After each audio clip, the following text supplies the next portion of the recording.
बच्चों, चलिए प्रश्न को पढ़ते हैं। पृथ्वी की सतह से एक वस्तु 18 किलोमीटर की ऊंचाई पर स्थित है, तब वस्तु इसमें स्थित है। विकल्प पहला तापमंडल, विकल्प दूसरा आयन मंडल, विकल्प तीसरा मध्य मंडल और विकल्प चौथा समताप मंडल। तो आइए सबसे पहले हम इस प्रश्न की मुख्य अवधारणा को समझते हैं कि आखिर हमारा प्रश्न क्या कह रहा है। मुख्य अवधारणा।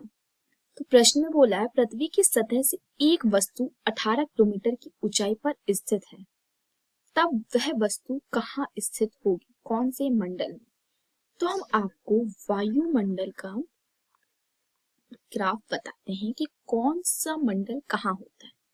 सबसे पहले तो हम जानते हैं कि हमारा यहाँ पर पृथ्वी होती है, अर्थ का सरफेस होता है। क्या होती है? पृथ्वी का तल होता है। जब हम थोड़ा ऊपर चलते हैं तो हमें क्षोभ मंडल मिलता है। क्या मिलता है?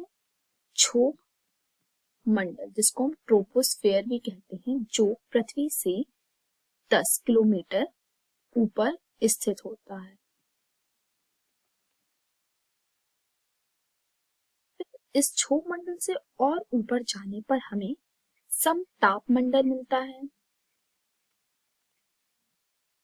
इसको हम स्ट्रेटोस्फेयर कहते हैं, जो कि 10 से 50 किलोमीटर तक फैला होता है।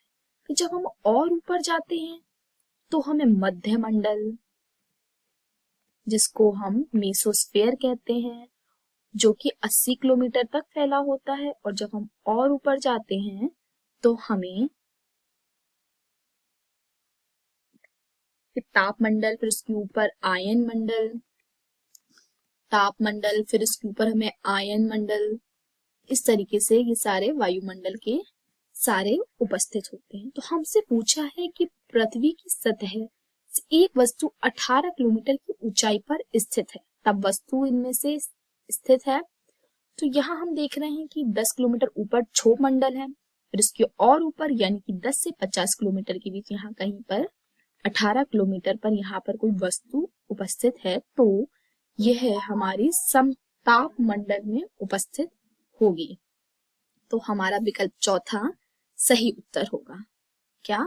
समताप मंडल में वस्तु स्थित होगी, जो कि 10 से 50 किलोमीटर तक फैला रहता है। तो हमारा विकल्प चौथा सही उत्तर होगा। तो आशा करती हूँ आप सभी को मेरा समझाया हुआ प्रश्न समझ आया होगा। धन्यवाद।